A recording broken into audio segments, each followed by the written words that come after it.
Paano nga bang gawing special ang ating saging? So, ayun guys, samahan niyo ako sa aking video. Gagawa tayo ng baruya.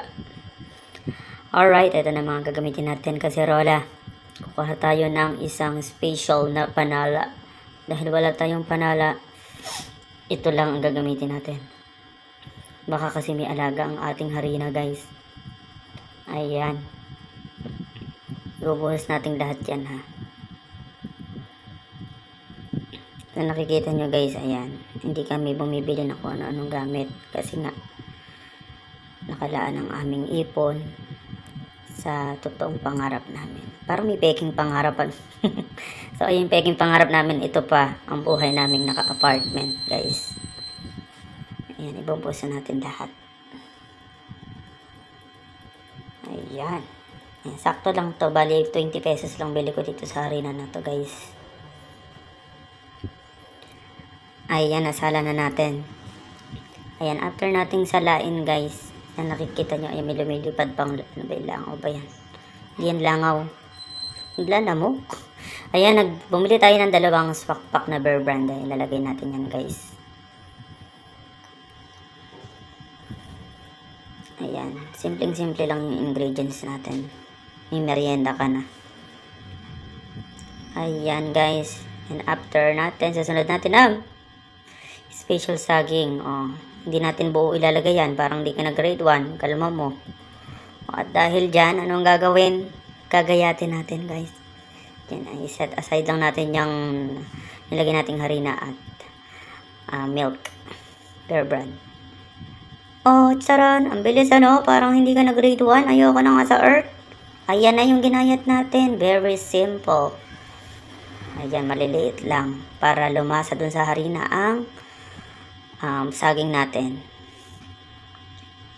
Next natin, susunod natin yung sugar. Brown sugar yung ginamit ko dyan guys. Then dalawang serving yung nilagay ko. Ayun.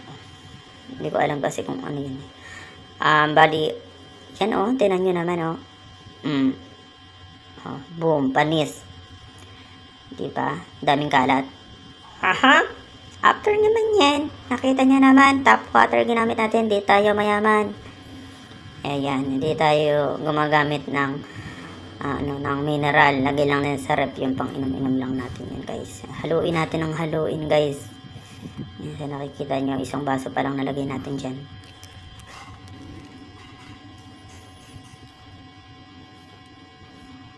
Ayan, haluin ng haluin. So dahil kulang pa siya, syempre, dadagdagan pa natin siya ng water. Dadagdagan pa natin siya ng isang water. Yan. Bali, 2 cups of water yung nagamit natin. Hindi ko lang alam kung ilang ml yung isang baso namin guys ha. Kaya na magtansya. Basta kailangan malapot guys. Haluin ng haluin ng haluin. Ayan. Hanggang sa lumapat. So pag malapat na siya, pero hindi pa siya malapat. Teka lang. Haluin pa ulit. Pero yan, malapot na siya dyan. Ayan. Malapot na yan. Kaso haluin pa rin natin syempre guys. Baka may buo-buong harina. Okay, tapos na guys. Pag natapos, ano gagawin? Kakainin na. Hindi. Kalma mo. Magluluto na tayo guys. At dahil magluluto na, naka-ready na ako ditong mga star margarine. Ayan. Siyempre yung mga ingredients natin kailangan mura lang guys. Ayan. Pag naluto na yan, saka natin ilalagay yung star. Tapos magta-try tayo ng isa ha. Dahil alam po yun na, patayin muna natin. Ilalagay na naman muna natin yung oil. Ay, malinis yan, kalma kayo. Dahil kulang, lalagay natin uli ng oil, katasagig. Katas ang pinagpaguran. Ayan. Buhos lang nang ibuhos natin. Then after yan guys, ayan. Kailangan sakto yung paglulutuan natin dun sa ilalagay nating baruya. So, try lang muna natin yung isang serving na magpirito. Magpirito muna tayo ng isang sample. Papakita ko sa inyo kung paano ko lulutuin siya.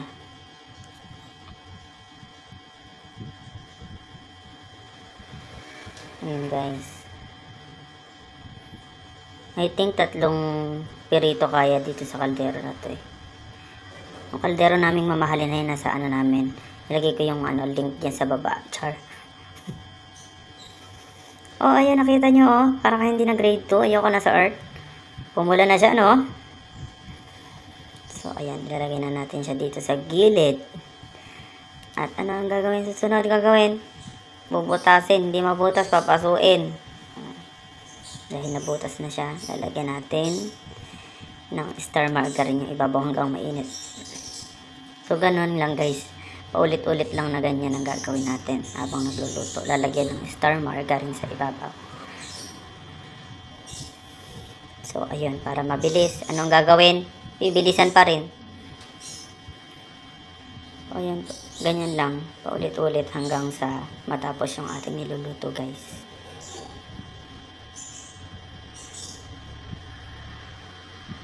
Ayan, gumamit ako guys ng tissue dyan para sipsipin yung mantika. Para hindi nakakaumay.